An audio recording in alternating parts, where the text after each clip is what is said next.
Perfecto. Muchísimas gracias por acudir al Museo de Grabado Contemporáneo, donde comenzamos un ciclo de conferencias. Antes que nada, voy a saltarme un poco todo tipo de protocolo. Llevo ya 25 años aquí, pero voy a saltármelo hoy, que va a permitir esa deferencia, porque muchos me han felicitado la puerta, igual que otros días, por mi vuelta al Museo del Grabado.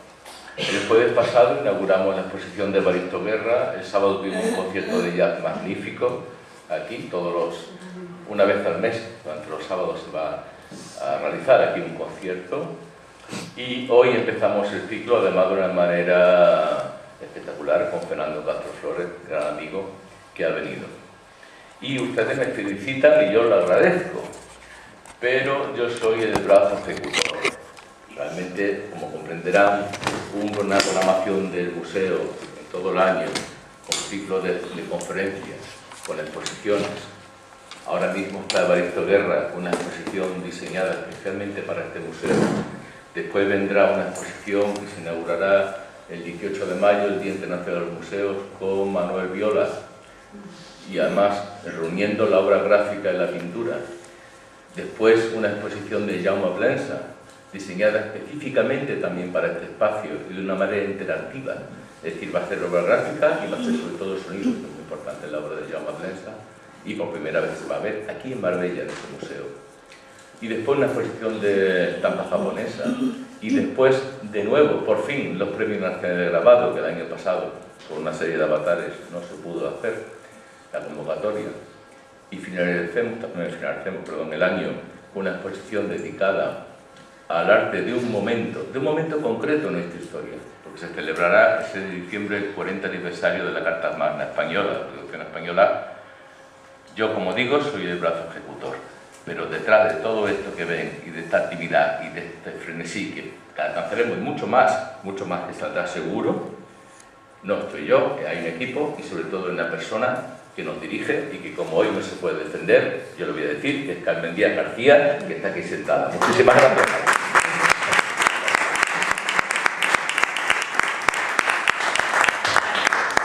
Nada, como está fónica lo puedo decir, porque si no, no me dejaría decirlo, solo lo tengo por seguro.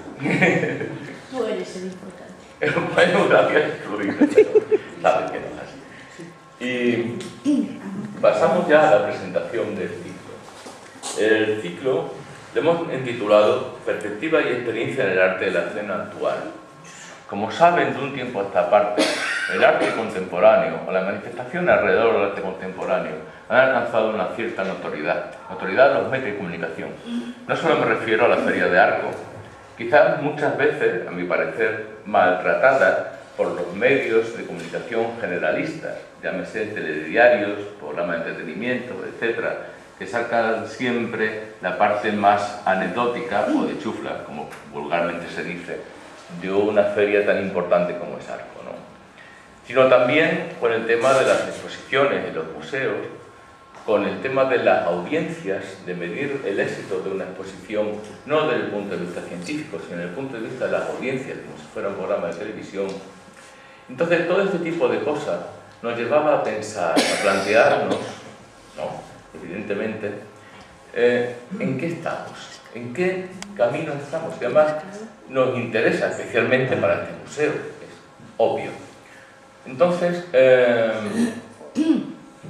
hemos cogido el teléfono, simplemente hemos cogido la agenda, hemos llamado a personas que quieren a este museo y porque conocen su prestigio, su solidez, y lo hemos comprometido a hacer un ciclo de conferencias. Son personas que están implicadas en lo que estamos diciendo, desde muchos puntos de vista.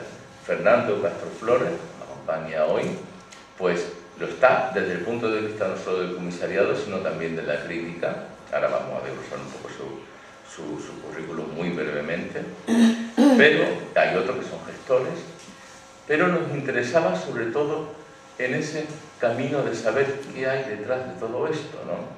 Es algo que quizá muchas veces no se plantea y creo que es importante para no perder nunca el norte de las cosas, ¿no?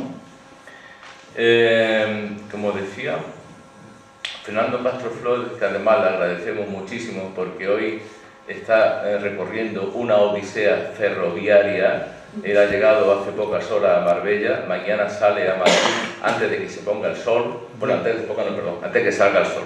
Antes no tendría mérito. Antes de que salga el sol, porque tiene otros compromisos. Y no dudó ni un momento. Dijo, pues sí, pues yo voy. Estupendo. Pues Fernando Castro Flores, conocido, todos ustedes sobre todo, como crítico de arte del suplemento ABC Cultural. También colabora con sus escritos en Descubrir el Arte, Revista de Occidente, Arte al Límite. Él es profesor titular de Estética y Teoría de las Artes en la Universidad Autónoma de Madrid. Imparte además clases en el Máster de Arte Contemporáneo de la Universidad Autónoma, la Universidad Complutense y la Reina Sofía, y el Máster de Cultura Contemporánea de la Fundación Ortega y Gasset, y el Máster de Investigación Artística de la Facultad de Bellas Artes de Granada. Entre sus libros, muchísimos, la biografía que ha escrito Fernando es grande, porque es una persona no solo que lee mucho, sino que escribe mucho y que lo hace de una manera directa, muy directa. El que no la haya leído, pues yo se la aconsejo, porque va a ser todo un descubrimiento seguro. Pues tenemos una verdad, los últimos libros me voy a referir ahora, Una verdad pública, consideraciones sobre el arte contemporáneo, de 2010, Contra el bienalismo, crónica fragmentaria del extraño mapa actual, en 2012, Mierda y catástrofes, síndromes culturales del arte contemporáneo. Por cierto, Fernando, que esto lo he dicho porque estás tú, porque si no yo digo esta palabra en un micrófono.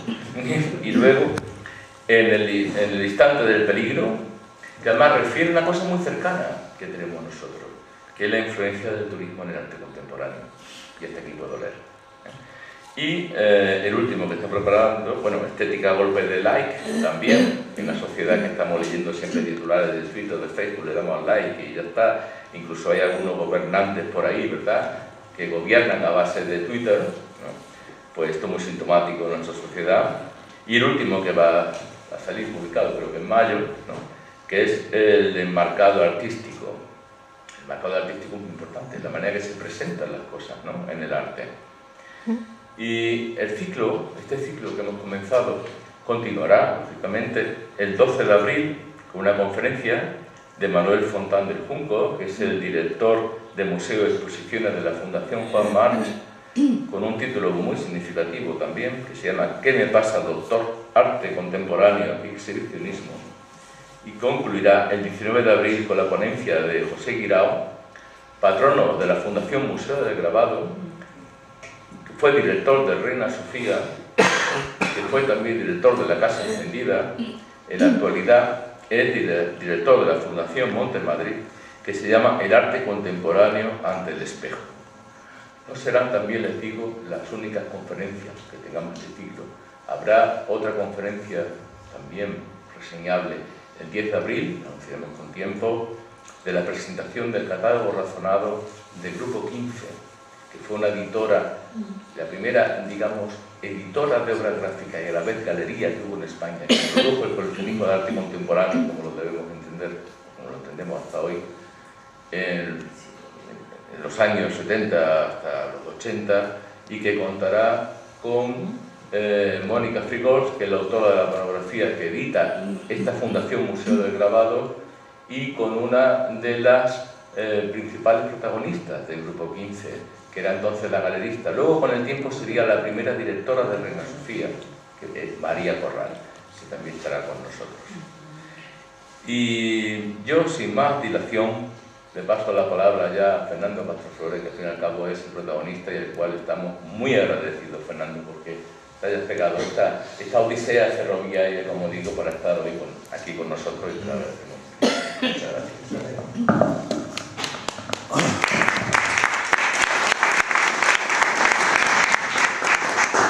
Bueno, pues muchísimas gracias, Germán, por tus palabras, por tu presentación.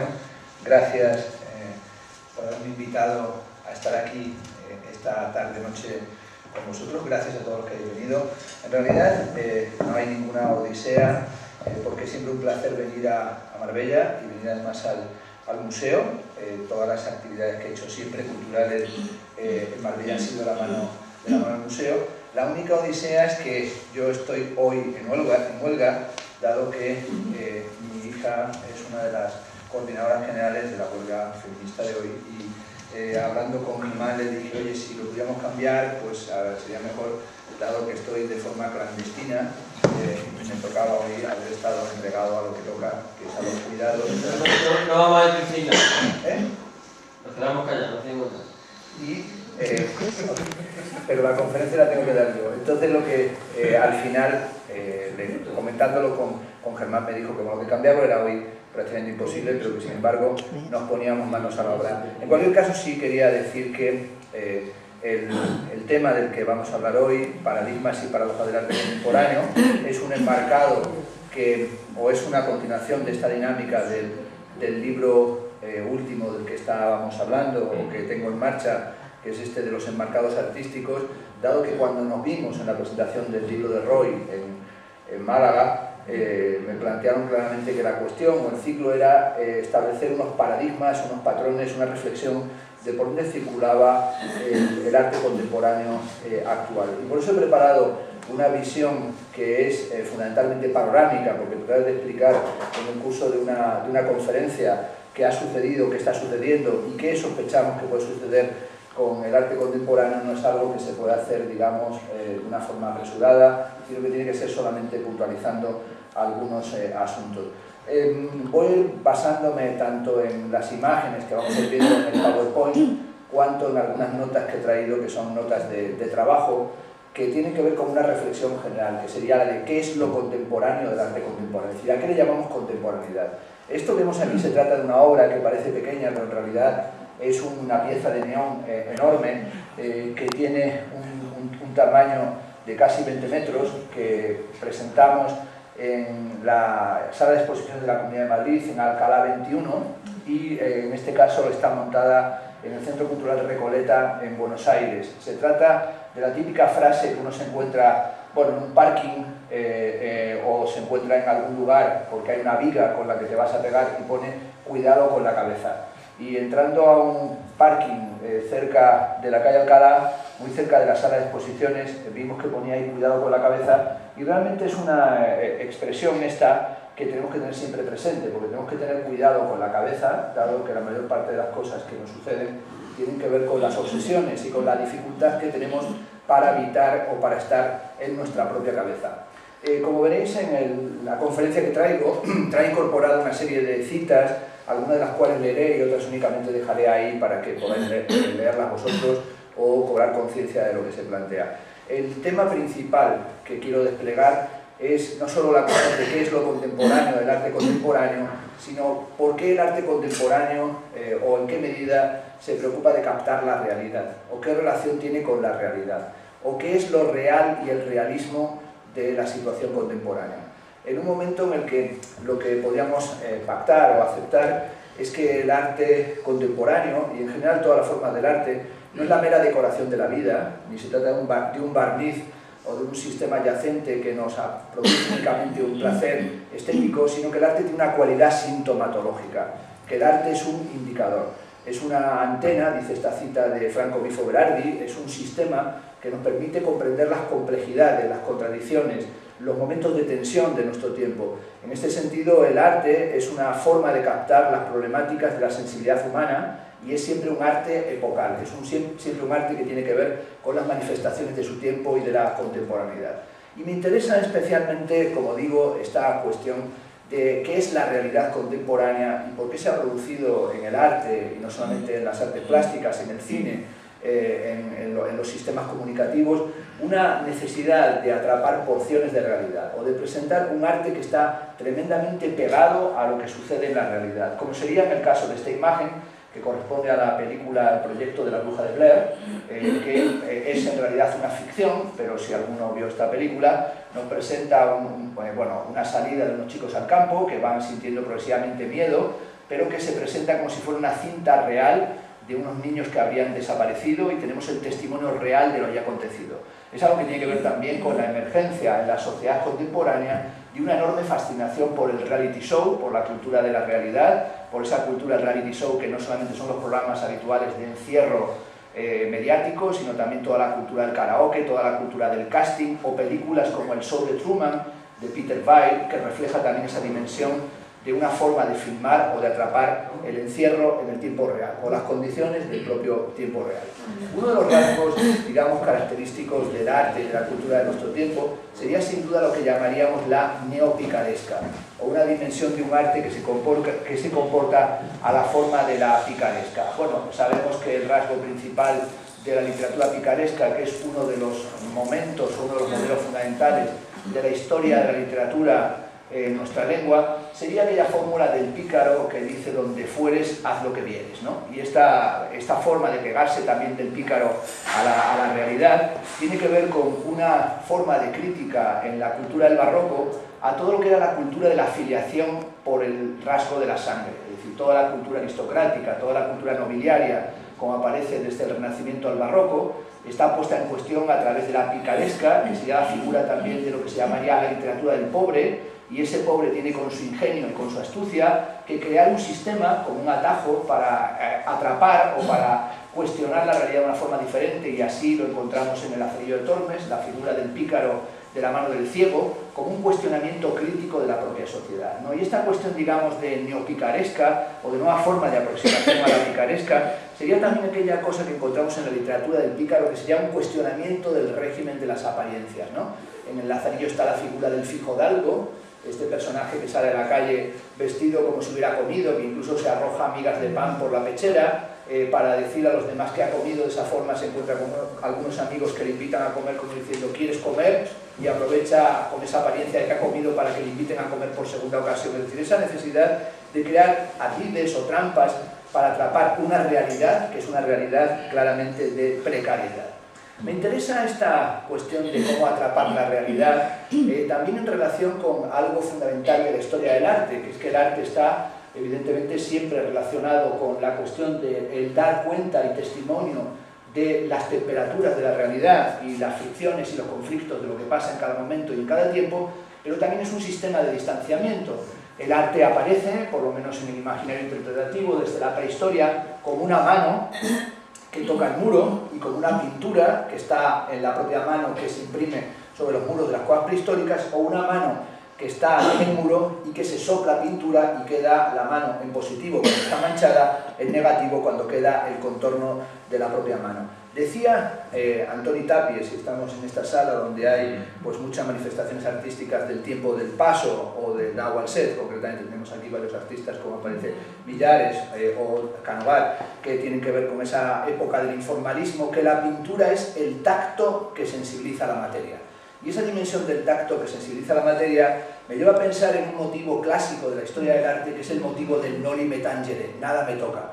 Esa dimensión del nada me toca, que es una de las escenas más maravillosas de la historia del relato bíblico, en el que surge una duda de si Cristo es en realidad el elegido o es uno más de los que han venido a anunciar la llegada de aquel que redimirá el mundo. Ha sido enterrado, está en el sepulcro, los apóstoles, como sabemos, están entrando en una fase de cuestionamiento y de crisis enorme, y sin embargo es una mujer la única que mantiene la confianza de que se va a producir la resurrección, y es esa mujer la que acude a custodiar para que no se profane el sepulcro, ¿no? Esta es la escena famosa en la que se acerca María Magdalena al sepulcro de Cristo, y en ese momento ve que el sepulcro está abierto, piensa que está profanado, y cerca de él ve a un jardinero, o alguien con la apariencia de un jardinero que está cuidando las plantas en torno al sepulcro de Cristo, hasta que de repente se da cuenta de que tiene un halo de majestad, tiene un halo de majestad que le protege, y se da cuenta que ya es Jesucristo resucitado, Jesucristo transfigurado. En ese momento María Magdalena quiere tocar el cuerpo de Dios renacido, y él hace este gesto, que es el gesto de como un contraposto, hace un gesto en el que esquiva la mano de ella que quiere tocarle, y es la famosa escena en la que Jesucristo dice: noli me tangere, nada me toca, nada me vulnera, ¿no?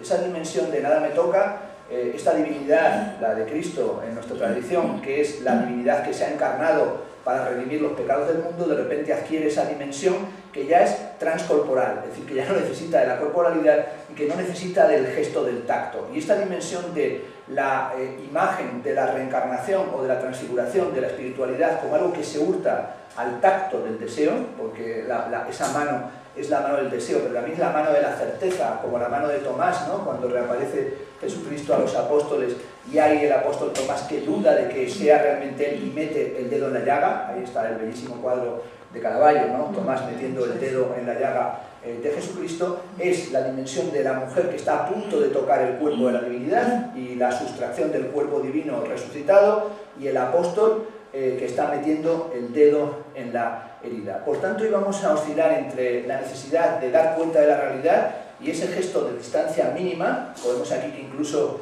Jesucristo recoge, ¿no? Recoge su propio sudario y lo recoge como esquivando que no toque en su cuerpo ni siquiera la tela que le protege, ¿no? Esa tela que, como sabemos, es el origen de la fotografía, dado que esa tela sería la sábana santa de Turín, ¿no? Y es la primera imprimación fotográfica, y la propia resurrección produce una imagen en negativo, es decir, produce una imagen que es una imagen generada por la temperatura del cuerpo resucitado, pero también para pensar qué tipo de corporalidades son las corporalidades de las que tiene que dar cuenta el arte contemporáneo. Esta es una obra de un artista que se llama Elisa Antila, que se titula Ana, Aki, Dios y el viento. Es un vídeo muy reciente en el que narra las psicopatologías de los sujetos contemporáneos y su incapacidad para estar en relación tranquila con el entorno en el que vivimos.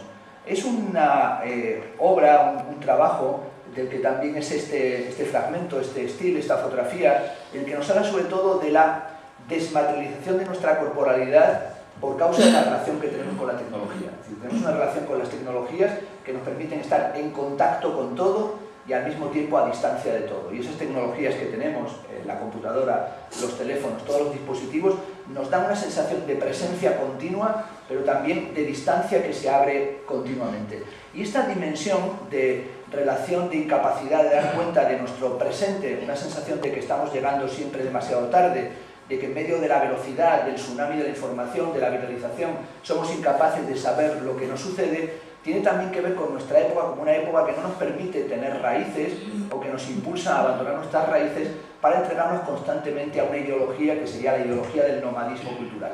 Cuando hablábamos del impacto del turismo, lo comentaba con Germán al comenzar, cuando se pregunta, y esto es un porcentaje según la última encuesta, a la población del planeta, ¿qué es lo que más les gustaría hacer? El 82% dice viajar. Es decir, que lo que queremos es viajar, cuando en realidad lo que tenemos que decir es que lo que nos gustaría es estar aquí, o estar aquí mejor, o hacer que lo que sucede aquí no fuera tan malo, o mejorara el mundo en el espacio en el que nos encontramos. Pero sin embargo tenemos un impulso inquieto, un impulso nómada y una necesidad de entregarnos continuamente al viaje. Y sin duda el arte contemporáneo y el arte es inseparable de la cultura nómada y de las culturas del viaje, y desde la ilustración hasta el romanticismo aparece la idea de ese viaje, que es un viaje que tiene no solamente que ver con la curiosidad o con el tour operator, con la preparación de lo que vamos a ver antes de que lleguemos al sitio en el que estamos, sino también el viaje como un antídoto contra la melancolía, porque el viaje originalmente era una forma de curarse de la melancolía, y esa es la razón de que los románticos crearan el Gran Tour, ¿no? Y ese viaje de los viajeros melancólicos tenía que ver con una iniciación, o por lo menos con un intento de escapar de un ámbito cultural, de un ámbito social que tenía un carácter sofocante, y hay que decirlo también aristocrático. Evidentemente, mientras unos vamos viajando en ese ámbito de turismo global, también nuestra época es una época de profundo desarraigo, de una vivencia del desarraigo. El escritor Naipaul hablaba de esa vivencia del desarraigo, hablando de cómo uno en medio del mundo puede llegar a veces a no saber dónde se encuentra, y es un desarraigo en la relación con las lenguas, pero también en la relación con tu propio país, con tu propio contexto, con tu propia familia, con tu propia identidad. Y esa vivencia del desarraigo lleva continuamente al arte, a la literatura, a la música, al cine, a plantearse la pregunta tan banal, pero en el fondo tan importante, de ¿dónde estamos? Es decir, ¿y qué estamos haciendo aquí? Es decir, esas cuestiones no tanto de una prospección de dónde querríamos estar, de a dónde nos querríamos desplazar, qué querríamos que sucediera mañana, sino en realidad cuál es el aquí, es decir, cuál es el espacio, el aquí y el ahora de la contemporaneidad en la que vivimos. Y ese aquí hoy tiene el carácter no solamente de un espacio móvil, de un espacio para el nomadismo, de un espacio para la ultracomunicación o para la hiperconectividad, sino que sabemos que la hiperconectividad de una sociedad pretendidamente nómada lo que genera es como contrapunto una obsesión por el sedentarismo, ¿no? Es decir, se genera sujetos radicalmente sedentarios. El extremo de ese pseudonomadismo que conduce a la sedentarización sería el caso de los ikikimori, ¿no? De esa subjetividad ikikimori que comenzó como una patología específica de la juventud japonesa, pero que ha ido convirtiéndose en algo que es un rasgo distintivo de, no solo de la juventud, sino de casi todas las capas generacionales de los contextos contemporáneos, ¿no? Los ikikimori son aquellos jóvenes, así se llaman en Japón, que se encierran en su habitación, que están únicamente conectados por internet, que están absolutamente viciados y obsesionados con las computadoras. Esta es una habitación típica de ikikimori, que como vemos tiene una cantidad de ordenadores que parece que fuera una oficina de alta computación, que encierran la puerta, que incluso sus padres les meten la comida por una ranura para que no salgan de esa habitación, pero que hace que estén totalmente conectados, pero que entiendan que no hay realidad fuera de esa conectividad. Y esta dimensión, dirá uno, a mí no me pasa, pero en realidad sí nos pasa porque vemos la obsesión que tenemos con los teléfonos móviles, la necesidad que tenemos con que den likes a nuestros muros de Facebook, con que nos manden una foto por Instagram, con que estemos conectados en la línea de Twitter, y lo tenemos en una escala no tan acentuada como los japoneses, pero en realidad hay que decir una cosa, todo esto llegará a España, y como tenemos una actividad tremendamente furiosa, pues seremos los hiper-ikikimori, es decir, que llegaremos a ser más ikikimori que los japoneses y nos encerraremos, pero a cal y canto, y haremos una nueva sociedad casi de reclusión permanente en la que no buscaremos ninguna exterioridad. Es bastante común, y no pasa hoy aquí, donde agradezco que haya tanta gente, porque habitualmente montas un acto y vas a dar una conferencia, como iba el lunes a dar una Reina Sofía sobre Picasso, y me dijeron los organizadores, han anunciado ya que vienen 180 personas, pero por internet hay 2.400 que han confirmado su asistencia. Y le dije, tranquilo que vienen 5. Pues claro, no vienen muchos, no hay una cantidad de gente que cuando te paras a pensar, están en Canberra, están en Singapur, están en Moscú, están en Vladivostok, y hay un acto en Marbella y ponen, acudiré. Les da igual, porque van ahí como flipando por la red y le aprietan al botón, porque en el fondo es like, ¿no? Es decir, hay muchas veces que alguien cuelga patéticamente, emocionado, ha muerto mi perrito, ha muerto un familiar, y ves que aparece el típico patoso y le da like. No le pegues al like, que ya incluso hay señales para de llorar, ¿no? Ya hay hasta un dislike, con lo cual no tienes que estarle dando like, ¿no? Y esta lógica ikikimori tiene que ver mucho con esa cultura japonesa que generó lo que se llama la generación superflats, ¿no? Y la generación otaku, y esta dimensión, digamos, de arte japonés que, bueno, que empezó a desarrollarse a partir de los años 80, en lo que se llamó Cool Japan, tiene que ver mucho con toda esa época del anime y del manga, y de la ampliación enorme de las iconografías del anime y del manga, que era una forma de reaccionar frente a lo que era la sociedad fóbica postnuclear, es decir, la reacción al pánico de lo que había sido el que es el país del mundo sobre el que ha caído la bomba atómica, generó todo este mundo que es un mundo de fantasía, que tiene algo de tremendamente naif. Muchos de los que estamos aquí nos educaríamos viendo Heidi, y sin duda cuando uno piensa en Heidi no se da cuenta de que Heidi, con aquello de queremos que Marco encuentre a su mamá, era como una cosa así como de reivindicación de que había que buscar a la mamá de Marco, pero en realidad era una reivindicación con respecto al pánico que generaba una sociedad obsesionada por la bomba atómica, que es la sociedad de después de la Guerra Fría, y que nosotros creíamos que habíamos dejado atrás, aunque de repente parece que regresa ese temor. Artistas como Murakami, Takashi Murakami, generaron una serie de obras de carácter provocador, pero que tiene mucho que ver, como digo, con el manga, con el anime, con las relaciones entre provocación y también infantilización, que son tan características de la cultura japonesa. Artistas como Mariko Mori, del que estamos viendo aquí este fragmento de un vídeo, nos presentan esas ensoñaciones donde aparecen elementos de lo que sería todo un videojuego japonés, mezclándose también con formas de la religión y la ritualidad japonesa, que es algo que en Japón es bastante impresionante. Yo estuve 10 años trabajando en el Comité Nacional de las Artes de Japón y puedes ver cómo por la mañana van vestidos con traje tradicional a un templo sintoísta, pero un rato después hay una manifestación de 5.000 tipos, juro que es así, disfrazados de Elvis Presley, de la época final de Elvis Presley, por la calle, y luego te cruzas con las gothic lolitas, y luego de repente aparecen señoras con el traje tradicional que van a paso de tortuga saludando a todo el mundo ceremonialmente, y esa mezcla de casi mundo extraterrestre, ¿no? De un mundo marciano, tecnológicamente hiperequipado, y al mismo tiempo la persistencia de una forma de la religión tradicional, hace que tengas un descoloque mental tremendo, como refleja, por ejemplo, la película de Sofía Coppola, Lost in Translation, perdido en la traducción, es decir, la incapacidad para comprender qué está sucediendo porque no tienes ninguna pauta que te permita comprender el mundo en el que estás. Esa idea de que no tienes capacidad para traducir el mundo en el que estás es algo que refleja de una forma muy poderosa el arte japonés, con este tipo de obras que parece que fueran platillos voladores que han llegado a nuestra tierra, que tienen que ver con cómo pensar hoy la identidad o cómo pensar el territorio cuando tanto la identidad cuanto el territorio están deslocalizados. Es decir, toda la cuestión de territorialidad está deslocalizada en la dimensión de la economía transnacional, en la dimensión de la comunicación y en la propia concepción del espacio político y en la propia concepción de qué espacio nos encontramos cuando hablamos de arte, que se dice arte global, que en realidad quiere decir un arte que ya no corresponde a lo que fue, por ejemplo, toda la tipificación ilustrado-romántica del arte de acuerdo a las llamadas escuelas nacionales, ¿no? Porque, claro, hubo aquella época, aquel mito de construir las escuelas nacionales, la escuela española, la escuela francesa, la escuela italiana, que tiene que ver con los mitos de la identidad que planteó el propio romanticismo. Es indudable que, por hablar por un contexto tecnológico o un contexto económico-tecnológico, las dinámicas del arte contemporáneo tienen que ver, sobre todo, con el colapso de lo que fue la utopía de las empresas .com. Y nosotros vivimos bajo el signo de tres impactos fundamentales en las últimas décadas. El primero, la caída del muro de Berlín en el año 1989 y la enorme repercusión que tuvo como caída o como desaparición de lo que sería el bloque soviético, pero también la modificación fundamental de que la caída del muro de Berlín obligó a la empresa o a las empresas de desarrollo tecnológico armamentístico americano a abandonar la inversión en tecnología de disparo de precisión logístico. Cuando se dice el impacto del muro de Berlín, yo siempre digo una cosa, no impactó sobre la economía ni la alemana, fue más tarde, ni sobre la soviética, ni sobre la europea, sino que el impacto máximo fue sobre el condado de Orange, y lo que hizo fue que todas las empresas que abastecían a lo que era el sistema de misiles y de desarrollo estratégico militar americano no tenían que continuar porque no había un enemigo al que bombardear y por tanto tuvieron que reinventar su sistema de producción y de investigación.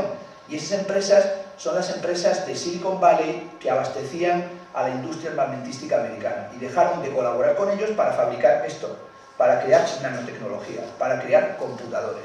Se dice siempre eso de Internet nació en el sistema defensivo americano, es incierto, bueno, sí es cierto como sistema de conexión en la estructura logística, pero en realidad lo que sí es cierto es que tenemos la tecnología que tenemos como nanotecnología y como computación vendida a toda la humanidad, es decir, convertida en un bien de consumo generalizado, porque el sistema empresarial de Silicon Valley tuvo que reinventarse, ¿no? El segundo gran impacto es en realidad un impacto también que sucede en Estados Unidos, pero nos afecta a todos, que es el atentado del 11 de septiembre de 2001 del World Trade Center y la guerra, o así llamada guerra contra el terrorismo, que se emprende.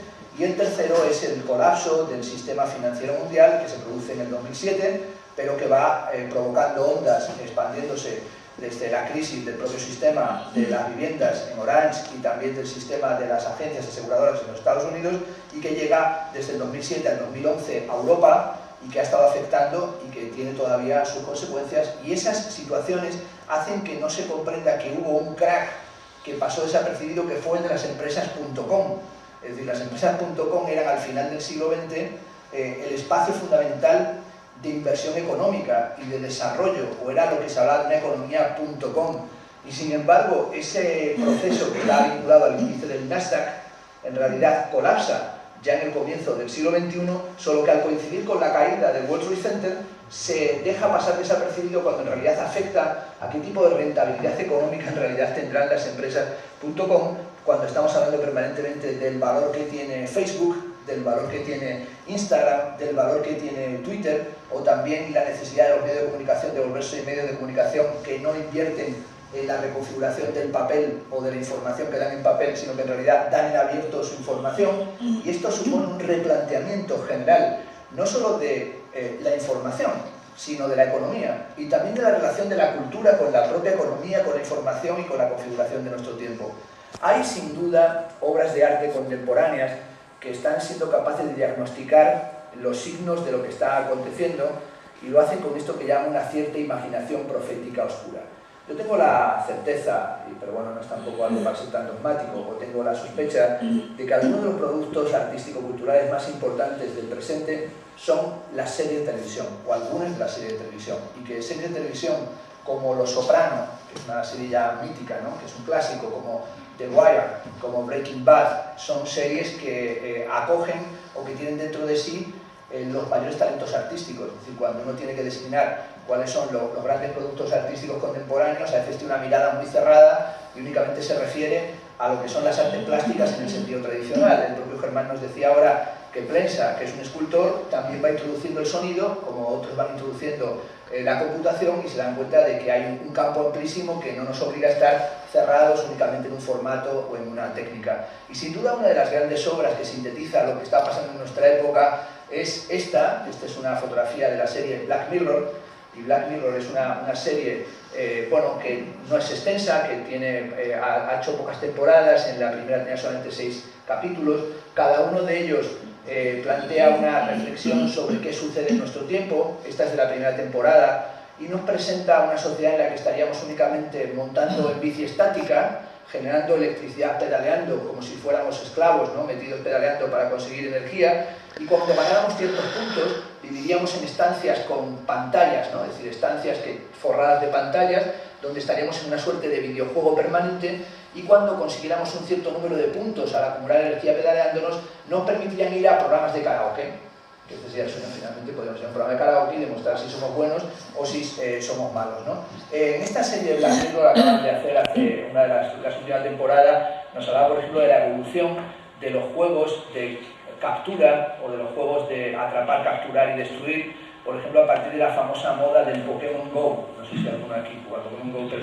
esto pegó de una cosa mala, y entonces todo el mundo un tiempo en el que lo único que hacía era cazar Pokémon, y entonces iban con su teléfono cazando Pokémon por el mundo. Era una chorrada absoluta.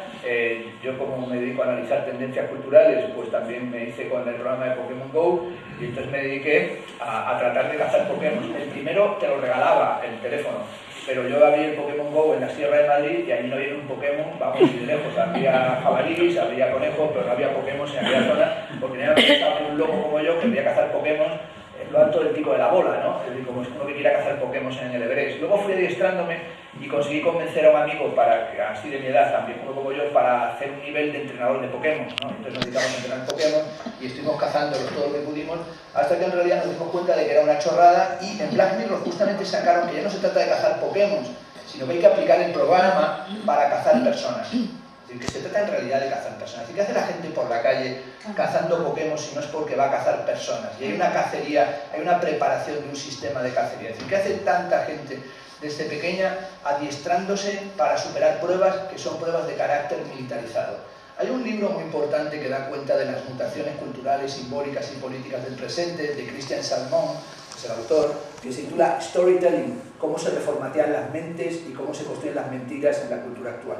Bueno, en ese libro Christian Salmon cuenta una anécdota bastante curiosa, y es que un programa en abierto, un programa online de videojuego, que es un programa militar, que es un programa donde se van tomando armas, y que es un programa que se utiliza para adiestramiento perceptivo, es decir, para lo que es hoy la guerra drónica, para el uso de drones en la guerra, es un programa abierto, que es un programa de los marines americanos, y es un programa en el que se puede jugar desde cualquier lugar. Si tenemos conexión a internet podemos entrar y hacer una exhibición de cómo es el programa. Bueno, ese programa de la fuerza militar americana pues te va dando más niveles y te tiene jugando online con gente que va llegando al nivel o tú vas acercándose al suyo.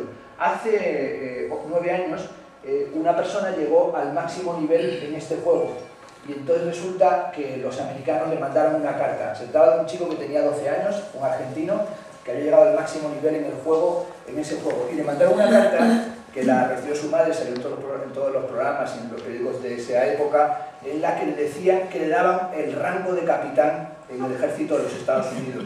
Entonces ella se escandalizó y dijo: perdón, tiene 12 años, es un niño pequeño. Y le dijeron: no, es que es un tipo muy adiestrado, ha superado a todos los militares que llevan años practicando con este programa de adiestramiento militar. Y entonces ella dijo: esto es una vergüenza, porque a este niño querer hacerle militar. Y lo que le contestó el jefe de los marines americanos es: no se preocupe, señora, cuando cumpla 18 años le reclutaremos. Entonces está cabreada porque tiene 12 años. Cuando tenga 18 tendrá el grado de capitán de los marines americanos. Ahora tiene ya el grado de comandante. Es decir, cuando cumplió años fue directamente a los Estados Unidos para fichar por ellos. Es decir, hay un adiestramiento de tropas, y no quiero ser aquí apocalíptico, pero hay un adiestramiento virtual de tropas, porque si no, ¿qué hacemos con katanas? ¿Qué hacemos, verdad, matando monstruos? ¿Qué hacemos con el San Andreas, matando gente? Es decir, es parte de este imaginario apocalíptico contemporáneo. Es un apocalipsis que no cesa, es una sensación de que todo sería una dimensión también propia de nuestra época, que es la época de la precarización, ¿no? Esta es una obra de unos artistas, de un colectivo de artistas argentinos que les encargaron que hicieran señales para un parque, y es parte de aquel grupo de artistas argentinos que se llamaban Madres e Hijos, que están vinculados a las madres de la Plaza de Mayo, y en este caso ellos fueron los primeros que pusieron en marcha esto que también llegó aquí de la forma que llevan las cosas en España, que eran los scratches. Los scratches, el scratch argentino era contra los torturadores y contra los militares que habían torturado, y se iba a sus casas para hacer la silueta de los que habían sido asesinados por esos individuos que con la ley de obediencia de vida habían sido indultados, ¿no? Y estos les encargaron estas señales, le hicieron esta señalética o esta señalización que hablaba de la precarización, ¿no? Bueno, todo lo que digamos estoy contando en esta parte de entrada de la conferencia es que estamos en una época que Baudrillard ya diagnosticó, que llamaríamos la época de la hiperrealidad de los valores flotantes, una época de industrialización y de tecnificación, de máquinas aleatorias, de máquinas que se conectan entre sí, de algoritmos, es decir, de unas máquinas algorítmicas que en realidad tienen que ver con una transformación fundamental que se produjo también en el sistema productivo y en el sistema, digamos, de conocimiento mundial. Cuando desapareció o cuando se dio por amortizado el proyecto Manhattan es el proyecto con el que se inventó la bomba atómica, en el que estaba, entre otros, el gran físico Oppenheimer, les quisieron recompensar los físicos que participaron, algunos eran físicos incluso alemanes, o vinculados, digamos, a Europa, por haber fabricado la bomba atómica que se arroja sobre Hiroshima y Nagasaki, y les dicen que quieren ser. Como no saben qué es lo que quieren ser, les dan puestos en los grandes bancos americanos. Y llegando a esos bancos, se aburren y deciden trabajar en la modernización del sistema bancario mundial. Y era la llegada de esos físicos a los bancos americanos la que modifica la estructura de los bancos. Son esos físicos los que crean los algoritmos financieros contemporáneos. Y el sistema actual es un sistema, como sabemos, algorítmico. Cuando dicen, vamos a conectar con el parquet de la Bolsa de Madrid, pues será con la madera, porque allí solo hay tablas, allí no hay ni personas. Cada vez que contactan con el parquet no se ve nadie, porque en realidad no hay ninguna operación que hacer allí. Todas las operaciones son operaciones computerizadas. Y esa es la dimensión de valores flotantes, es decir, de irrealidad, la dimensión de un tiempo como el nuestro, en el que el arte aparece como una suerte de fuente, que la he calificado aquí como una fuente nootrópica, ¿no? Es decir, el arte aparece en medio de esta irrealidad de la economía y de esta dimensión también absolutamente delirante de la política, porque como decía antes Germán, hoy estamos a golpe de tweets, ¿no? En realidad lo único que interesa es el control de la información en las redes sociales. Tenemos el caso de Donald Trump, que se levanta cada mañana y lanza 4 tweets y se va a rascar la barriga.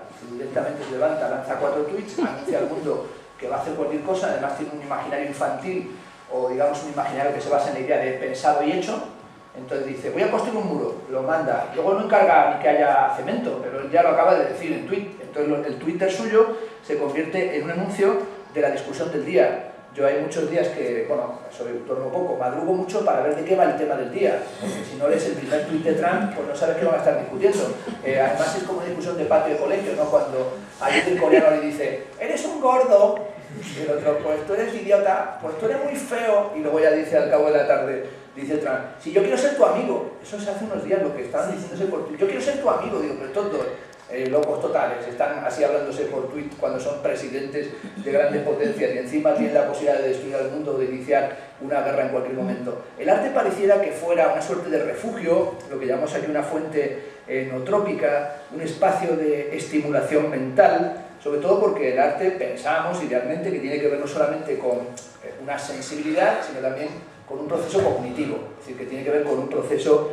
de pensamiento crítico, ¿no? Especialmente porque la tarea fundamental cultural, digo, y política del futuro es reavivar la intensidad corporal y sobre todo ver en qué medida esa intensidad corporal y reflexiva tiene que ver con el aparato o con las conexiones tecnoeconómicas o con las realidades tecnoeconómicas, culturales, políticas, comunitarias que están vinculadas a las nuevas formas de inteligencia o a las nuevas formas de colaboración. Esta idea del intelecto general, no es una noción que se creara ayer, porque la gente cuando habla de General Intellect pensaban que lo han inventado los nerds, ¿no? Los nerds de la tecnología. En realidad esta noción de General Intellect es un fragmento, que se llama fragmento de las máquinas, de los Grundrisse de Carlos Marx. Carlos Marx hablaba de un intelecto general que sería un sistema ya no basado en la generación de bienes de consumo, de bienes, ni siquiera un sistema industrial transformador, sino el momento en el que la principal fuerza motora de la economía sería la economía del conocimiento, es decir, las dimensiones de una economía del conocimiento, que también se ha ido convirtiendo cada vez más en algo fundamental, y es que hoy, afortunadamente, para los que nos dedicábamos al arte, que durante mucho tiempo, cuando le decías a tus padres que te ibas a dedicar al arte, o a las bellas artes, como fue el caso de Germán, imagino aquí que se lo dijera a su buena y querida madre, aquí en Marbella le diría: Germán, la que vas a liar, no vas a hacer pobres a todos, es decir, uno que se va a convertirse como Concha Velasco, mami, yo quiero ser artista, ¿no? Pero artista, ¿por qué? Eso no da de comer, eso es una vida de pica, eso es una vida de farándula. Sin embargo, hoy ser artista y dedicarse a la cultura es estar en el centro y en la vanguardia de los proyectos económicos del presente. Es decir, ¿qué es el capitalismo contemporáneo sino un capitalismo artístico, sino un capitalismo estético? No es algo que diga yo, es decir, todos los analistas, desde Luc Boltanski a Sapielo o Dunderman, o los libros de Lipovetsky y Serroy, nos hablan de que estamos en la época del capitalismo creativo. El principal elemento que se crea hoy, la principal dinámica para las ciudades, es la teoría de las creative cities, de las ciudades creativas, y ese añadido del elemento estético, artístico, creativo es algo que es fundamental, y allí donde no se entiende, pues sencillamente se sigue uno manteniendo en el neolítico con respecto a las problemáticas del presente. No es un factor añadido, es que se nos pide a todos que seamos creativos, que hagamos un diseño estético de nuestra propia vida, y esa dimensión estética que ha sido durante mucho tiempo aparentemente marginal es en realidad el centro tanto de las transformaciones del neoliberalismo del presente, cuanto también de la constitución posible emancipatoria, porque pensaron los ilustrados que el arte era un espacio de liberación, que era, como decía Schiller, ¿no?, en sus famosas cartas sobre la liberación estética de la humanidad, ¿no? Indudablemente, la descripción que hago no es ni apocalíptica ni optimista, sino que es subrayar que estamos en una época catastrófica, que estamos en una época en la que todas las razones para una revolución están ahí, y que estamos en la época del naufragio de la política, de la arrogancia de los poderosos, del reinado de lo falso, de la vulgaridad de los ricos, de los cataclismos de la industria, de la miseria galopante, de la explotación desnuda y hasta, por supuesto, del apocalipsis ecológico. Es malo dar malas noticias, pero puedes no querer atender a que son realidad. Estamos en una época tremendamente conflictiva, pero es bueno estar en el conflicto, porque donde no está el conflicto está la calma chicha y la incapacidad para intervenir. Es decir, hay ocasiones que recordar esta máxima, ¿no? Fact normality, es decir, la normalidad no aporta nada, el encefalograma plano no aporta nada, ¿no? Esa idea de aquí no pasa nada, es una frase así muy de dogmáticos, tranquilos, aquí no pasa nada. Bueno, cuando no pasa nada es que tienen 14.000 cadáveres allí debajo ensamblados que van a triturar a las personas. Es decir, esa gente de estate tranquilo, pues dice sí, pues me voy a tranquilizar, ¿no? Es decir, todo está a punto de ser anulado. Y estamos en realidad con una conciencia que es interesante, y que estamos fascinados con el naufragio. Y estamos hechizados con el naufragio. No es una situación solo contemporánea. El arte del romanticismo era una obsesión por el naufragio. Pensemos en la pintura de Turner, pensemos en la pintura de los grandes pintores británicos, la pintura de naufragios como un género ilustrado romántico. Los Splendid Travelers, cuando completaban el Grand Tour y regresaban a Gran Bretaña, construyeron una cosa en las costas francesas que se llama Hotel des Invalides, los hoteles de los inválidos. Y en esos hoteles lo que hacían era colocar los hoteles en las zonas que tenían peor estructura, el mar, y había más rocas y era más fácil que hubiera naufragios. Retiraban todos los faros de la zona para que los ricos, los aristócratas, pudieran contemplar un naufragio. Porque claro, ¿qué es lo que hace que nuestra vida sea más tranquilizadora? Pues contemplar un naufragio desde los templos del saber. Y en ese momento en el que tú ves cómo todo se va a pique y dices, Germán y yo desde la tarima, o vemos de repente que se hunde, esperemos que no sea así esta planta, y caéis y pegáis un batacazo, y decimos, ¿te das cuenta, Germán? Se ha hundido esto porque estaban muchos atentos a la dimensión del arte, pero tú y yo desde la tarima de la conferencia y la cultura hemos sobrevivido al naufragio. Esta es una frase de Lucrecio: ¿dónde vais, desamparados? Qué dulce es contemplar el naufragio de los sujetos descarriados desde los santos templos del saber. Pero más dulce aún es saber que nuestro conocimiento nos libera de todo mal. Esta dimensión de ataraxia es que sin duda nuestra época es una época que contempla la destrucción como un espectáculo de primera magnitud. Decía Benjamin, la humanidad que en la época de Homero era objeto de envidia por parte de los dioses griegos tenían envidia de los hombres, por una razón, porque tenían algo que ellos no podían ser, que era efímeros, ¿no? La palabra efímeros significa los que dichosamente se balancean en la cresta de la ola. Es decir, los dioses nos veían como haciendo windsurf en la vida, como si estuviéramos surfeando por encima de todos los problemas, y ellos intervienen a través de los textos homéricos en la vida cotidiana porque nos tienen envidia, porque nos tienen celos. Los dioses griegos nos envidian. Sin embargo, nosotros, cuando aparece o desaparece el politeísmo, nos convertimos en sujetos atemorizados y hoy lo único que admiramos es la destrucción del mundo.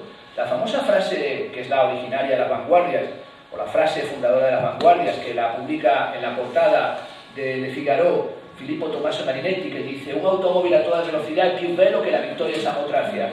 Un automóvil a toda velocidad es más bello que la victoria de Samotracia. La frase no termina ahí, porque siempre se cita hasta ahí, hay una coma, dice: pero más bello es el tableteo de las ametralladoras. Lo bello no es un automóvil, como suele decirse, que dijo Marinetti, lo bello es la guerra, lo bello es la destrucción. Y ese culto a la guerra es el culto a la guerra que se experimentó en el año 1914, y ese culto a la destrucción es el fundamento de la vanguardia. Y ese furor destructor es el furor del naufragio. Esta es una obra del artista cubano Alexis Leiva Cacho, que alude a los balseros cubanos. Son trozos de madera que devolvía el mar en el malecón, que él recogió en la famosa crisis de los balseros, que salían en masa montados, como sabéis, en cualquier cosa, y marcaba el camino hacia las playas de Miami, y nos hablaba de cómo en medio del naufragio, en medio de la tempestad, uno se tiene que agarrar a lo que sea, y a veces tiene que agarrarse a sí mismo, a veces tiene que agarrarse a su integridad moral, a su integridad ética. Hoy no nos agarramos a otra cosa que al cinismo, porque es lo único que tenemos a lo que agarrarnos, es lo único que aparece como recurso. En ese sentido, series como South Park, que es una serie aparentemente infantil, pero tremendamente violenta, como sabéis, en esta serie todos los capítulos terminan con que matan a Kenny, ¿no? Y siempre terminan diciendo: ¿quién ha matado a Kenny? Y la frase es: los motherfuckers, los hijos de puta. Y esta idea de que siempre en la serie sabes que al final matan al niño pequeño, nos habla de que hoy es muy difícil, como digo aquí, una sátira, porque hacer una sátira de la realidad es casi imposible. La propia realidad es satírica, la propia realidad es grotesca. Es decir, ¿cómo te vas a reír de la realidad si la realidad misma es ya el colmo de lo extraño y de lo irrisorio? Estamos en una época que solamente puede ser entendida como una época en la que la historia es una historia de bribones. Tal vez el único que comprendió que nuestra época iba a ser como es, el presente, fue Frank Kafka. Esta es una imagen de la película de Orson Welles, El proceso, sobre la novela de Frank Kafka, interpretado por Perkins, que había protagonizado ya Psicosis de Alfred Hitchcock, ¿no? Y Kafka se dio cuenta de que nuestra sociedad se convertiría en un lugar donde estaríamos condenados antes de ser juzgados, que es un tema absolutamente contemporáneo, especialmente por una razón, porque estaríamos atrapados en el peor de los males. Y ese peor de los males que describe Frank Kafka se llama burocracia. Y la burocracia es el dispositivo que nos atrapa, es el dispositivo que colapsa el propio impulso dinámico y el propio impulso expansivo de las dinámicas de creación e incluso destrucción que el propio capitalismo conlleva. Es decir, ya Max Weber, cuando habla en la ética protestante y el espíritu del capitalismo, dice: bueno, el capitalismo será la voluntad de articular este protestantismo, que no se trata de buscar mediadores religiosos, sino de ocuparse de los negocios en la tierra, ocuparse de los business, pero también va a tener un límite que es la jaula de hierro de la burocracia. Y hoy sabemos todos que hacer cualquier cosa es bregar con una burocracia que impide que se haga nada. Es decir, cuando nos preguntan a los profesores de la universidad: ¿qué hacéis? Y dicen: bien, estoy dando clase. En realidad nadie dice la verdad. No hago nada porque solo hago burocracia. Solo hago papeleo. Y esta dimensión del papeleo, que es algo que además no dejamos de darnos, pensamos que la computación y la conectividad nos permitiría ir más allá de la jaula de hierro burocrática, es mentira. Ha generado una metaburocracia, porque de repente dicen: no, es que el procedimiento está en internet, o ahora que todos tenemos que tener firma digital, pues la vamos a liar pardísima, porque en realidad dicen: no, y vas a los sitios y dices: pero ¿puedo firmar en algún sitio, por favor? Porque no, es que usted tiene que haber entrado en internet, no ha pedido cita por internet, no ha hecho no sé qué por internet. Y dice: perdón, que esto es toda una gran locura. Es decir, basta que aparezcan, por ejemplo, cuando se produjo el último ataque, bueno, como sabéis, el último ataque cibernético mundial se hizo con lo que se llama la amenaza fantasma, como la película, y se hizo conectando no servidores, sino tostadoras. Es decir, tostadoras.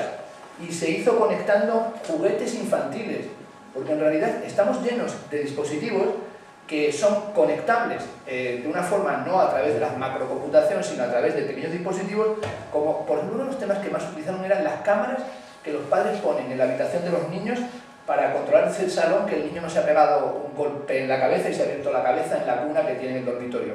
Bueno, a través de ese software invasivo, lo que hicieron fue entrar en todas esas comunicaciones de pequeños juguetes y lo que hicieron fue lanzarlos todos como ataques contra Microsoft, contra Telefónica y contra todos los portales de Internet. Hicieron que se cayeran todos. Abrieron la mayor parte de las cuentas de casi todos los bancos mundiales.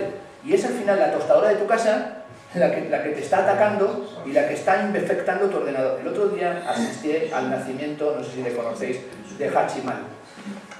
No sé si habéis, ese es el regalo de este año. Siempre que hablo de él nadie lo conoce, pero es el regalo del año.